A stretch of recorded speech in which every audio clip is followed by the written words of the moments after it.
bright and early. Well, it's not terribly bright, but it is early. And why am I doing this? Well, I'm fresh off the heels of an Onyx Path Summit. Every year we put an Onyx Path Summit together where all of us get together. Typically it's in person. I'll cross the Atlantic, meet everyone in Milwaukee, and we will discuss upcoming projects, books, our reflections on the year that's just gone. Obviously with COVID that's not going to happen this year, so we did it all online. So it was a late night for me, so I thought I'd get up early, go for a brisk stroll, as one does, along the misty moors. And I have managed to survive, not been taken down by any hounds just yet, but we'll keep an ear out because you never know when they might come baying. And I thought I would convey to you some of my reflections on the year just gone, and also some of the projects that we have ongoing or that are to come. So, firstly, let's talk about what's on Kickstarter right now. In case you missed it, we have Scion Dragon and Scion Masks of the Mythos. Now, these two projects are very exciting to me. I'm a big fan of Call of Cthulhu. Arguably, it's my favourite game to run. I know it's not an Onyx Path game, but that is a fact. I love running Call of Cthulhu. And, well, what fantasy creature is more archetypal than the dragon? I guess you could argue the orc, but Scion Orc wasn't really going to work. So, Scion Dragon it is. And I'm very happy to say that both of them paired together on a Kickstarter are doing amazingly well. The number of backers we received on that Kickstarter project has been staggering for 2 new game lines. So thank you very much everyone who has backed. It is a game where you can, as the name implies, play the descendants of and ultimately dragons, and also the descendants of Cthulhu mythos deities, great old ones and the like. So certainly check them out if fantasy or horror are your thing. You don't have to back both, you can go for one or the other, and hopefully you'll find something there that you like. I will, after this live stream is done, put links for Kickstarter in the description below, but if you're impatient, just go on Google and type in Scion Masks of the Mythos. I imagine the Kickstarter should come up from that, or just go on the onyxpath.com and we have links to the Kickstarter on there too. So what else? Well, what else? Let's have a look back at 2020. We released a hell of a lot of games over 2020. Onyx Path continued with its trend of managing to release something new every single Wednesday, which is no small feat. I think it's a record, given we've been doing this for many years now. Sometimes it's a book, sometimes it's a piece of apparel, sometimes it's may just be something as simple as a desktop wallpaper. But point is that we upload something new every single Wednesday, and you can buy it. Sometimes it's free, and it's just our way of committing to a constant production cycle, and I'm very pleased with everything we put out. We managed to release the Contagion Chronicle, we managed to release Chicago by Night, we released, gosh, there's so many. We released all of the Chicago by Night ancillary products, Chicago Folios and Let the Streets Run Red. We released Book of the Fallen. We released Geist the Sin Eaters 2nd edition. We released Lunas for Exalted. We released oh gosh, so many products came out in 2020, and it would be well beyond my ability to recap all of them, but that's just a few. We certainly released a lot. They came from beneath the sea, of course.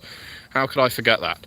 Now, what I recommend is on the onyxpath.com, my good friend, colleague, Ian Watson, does post every single year end a recap of everything we've released. So if you want the big list of products and games that we put out over the course of 2020, do go on the onyxpath.com, look for a blog post around the end of December, beginning of January, and you should find the list of all the products we put out there. So, all that aside, things to look forward to. Well, just released this week is Tales from the Aeon Society, and Aeon is a part of the Trinity Continuum, a wonderful pulpy through to superheroic game, and the Tales of the Aeon Society is an adventure audio drama. Now, it is fantastically well produced, you know, real voice actors, real editing, real production, and you can listen to the first episode for free. You can find it on the onyxpath.com. It was uploaded yesterday, so if you like audio dramas, or if you like pulpy action, you like sort of, I guess, tomb raiding and Nazi punching, do check out Tales from the Aeon Society, because not only we would love for you to hear it, we would love to get your feedback on it. It's a new kind of project for us, but we're really happy with it, so we'd love to hear your thoughts too. What else have we got coming? So this year we've got all kinds of games. We've got Squeaks in the Deep for Pugmire, allowing you to play mice, rats and other such creatures. I can well imagine that we're going to see at least 1 or 2, and maybe more, Exalted products coming out. I know we've got Exigence, we may even see Essence by the end of the year, you never know. There's a lot of Exalted movement. 2020 was a time where we were spending writing a lot of Exalted and getting a lot of art in for Exalted too. So that means that the dam should break by 2021, where we are now, and you should see a lot of those Exalted books coming to fruition. I've just finished doing the first proof of Mummy the Curse 2nd edition, so that means that within the next month or so you are likely to see at the very least the PDF version of Mummy the Curse 2nd edition. That's very exciting. And we also have Deviant the Renegades that's already gone out to backers, and I believe Errata is being incorporated, and Hunter the Vigil 2nd edition too. So that's 3 Chronicles of Darkness core rulebooks. Again, no small thing. In terms of Vampire the Masquerade, of course, Cults of the Blood Gods is now available in PDF and print on demand as of January this year, but it will also get a full release, traditionally printed for people who back the Kickstarter, and be going into stores, available online in such a manner, hopefully within the next couple of months. There's been some delays there, mostly related to COVID and our distributor and our printer. I'm sure you can empathise. Anyone who works right now is probably feeling the pinch of how COVID affects their life, and indeed anyone who doesn't work is probably feeling that pinch as well. I know I am, and I barely do anything. You also have the Cults of the Blood Gods stretch goals. Children of the Blood is already entering layout. Trails of Ash and Bone isn't that far behind, and Forbidden Religions is just behind them. Each of them is fully written, each of them has manuscripts fully approved, and yeah, they are just in the queue. So 2021 is looking pretty damn peachy. Something for Mage the Ascension fans. People may be wondering, are you making any more Mage books? Why, yes. We're looking at Victorian Mage for probably being our next Kickstarter, but atop that we have the permission from Paradox to start pitching Mage the Ascension books to them for 20th anniversary editions. So hopefully, with a bit of luck and a good wind, we should start seeing more Mage books coming too. All on top of that, you've got more Trinity products. Of course, there's Aberrant. We should see games like Anima and Adventure coming too. Yeah, we're very busy. Siren Demigod, of course, had his Kickstarter, was very successful, so keep your eye out for that. I could just keep reciting these project names. One thing I want to emphasise, I guess, by doing so, will preview manuscripts be available for the stretch goals for Cults of the Blood Gods Kickstarter backers? No, gal, they will not. We don't release preview manuscripts of stretch goals. You will get the full PDF, which will of course be subject to errata, but yeah, we don't release it ahead of time. We do that for Kickstarters because it retains engagement, or maintains engagement, provokes engagement for people who are on the Kickstarter. Releasing a chapter every week or something like that is a good way to keep backers talking. Doing that for the stretch goals doesn't really serve too much of a purpose. So yeah, you'll get the book as soon as we've got all the art in for it. What else? Well, yeah, the reason I'm listing all of these products off, of which there are many, is to kind of remind you that there is an awful lot of activity on the Onyx Path side. We are producing so many games, and And Holy Crew has bought They Came From Beneath the Sea yesterday. You've loved reading through it so far. Thank you so much, Holy Crew. Thank you for saying so. Please leave a review on drivethroughrpg.com or RPGnet. These kinds of things really help. And you are now my favourite commenter of the day, because They Came From Beneath the Sea is very close to my heart. We got They Came From Beyond the Grave coming this year as well, of course. People have already read the manuscript.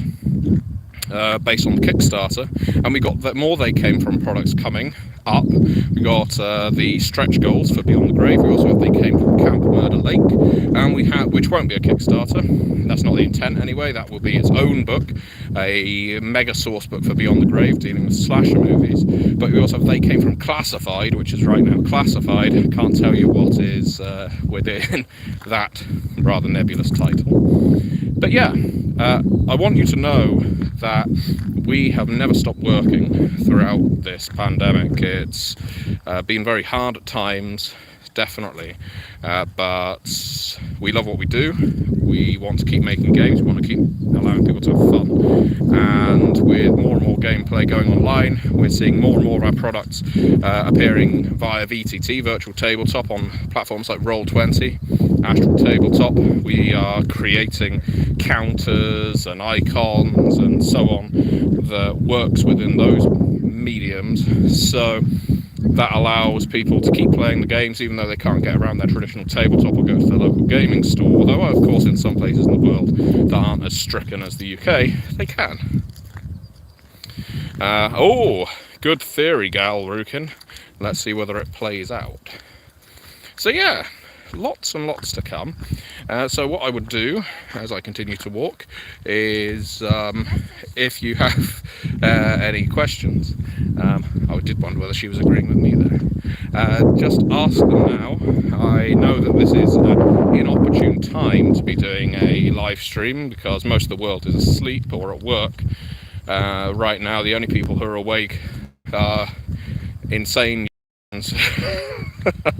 including myself, but please do. Oh, of course there's plenty of insane Africans as well. I'm just thinking of where we are in terms of time zones, but this video will be up in perpetuity. You'll be able to check it out, and while you're thinking of whatever incredibly interesting questions you've got for me, if any, please do, if you haven't already, check out the Scion Dragon and Scion Masters of the Mythos Kickstarters. I'm going to highlight something strange about those two, and that is, while I love the concept of both these games, and I do, and as I said, Call of Cthulhu is my favourite game to run, so Masters of the Mythos is very exciting to me.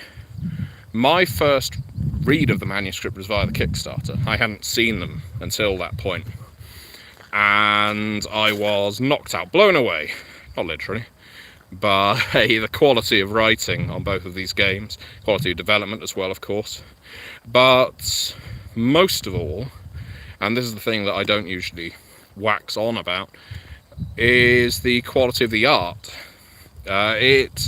Sometimes art really grabs me, drags me into a game.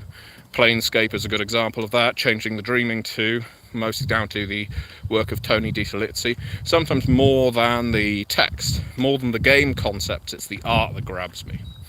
But it's not at all common. I'm someone who thinks more, I guess, in literary lines than illustrative, if that's the correct way of saying it.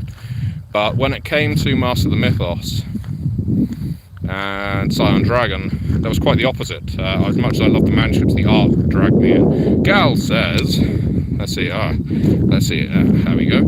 How many NPCs would you say a storyteller should have stats for before starting a chronicle? It depends on the kind of chronicle, but let's say you're doing Vampire the Masquerade. About 3. An Elder, an Ancilla, and an Eon I generally do. If you want Immortal in there as well. It really depends on how important the NPCs are to... Yeah, it is a bit windy this morning. Apologies for that. Hopefully I can protect you with my hand. So yes. Anyway.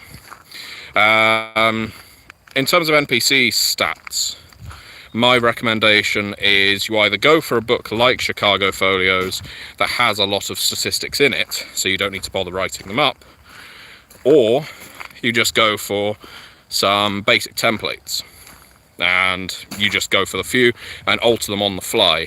Improvisation is the GM's greatest tool. R. Robin says, really glad you guys making Scion videos. Was kind of having a hard time with starting Scion sessions in South Korea, and the videos are being a great help to study the rules. Thank you, R. Robin, and hello to South Korea, wonderful country. How is Aberrant coming along? Aberrant is coming along very well.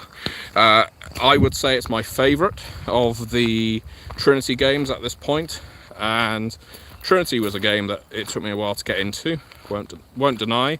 My interests usually go elsewhere, but Aberrant is just looking fantastic. Again, the artwork is amazing. All credits to our artists and art director. I think Aberrant is going to be very, very popular when it sees its final release. So let's see, can we get one more question before the hounds get me, because I can hear them coming. I'm not walking on someone's private property, although I may have crossed into it. Yep, as you can see from the exercise equipment behind me, I have walked into army property. So before a tank rolls over me, I should probably cut this transmission short. That's the problem living where I live. There's an awful lot of army manoeuvring. No, I'm joking. There is an awful lot of army training camps around where I live, but I have not walked into one. But if this abruptly ends with me being blown up, you'll know why. Anyway, hope you all have a lovely day, and do check out the Kickstarters that I mentioned. Do check out the Aeon Society audio drama. Even if it's not usually your thing, give it a listen. It's free. It will take all but a few minutes of your time, and you may enjoy it. So, you know, if it costs you nothing and it might make you smile, why not? Anyway, hope you have a lovely day, and speak to you again soon.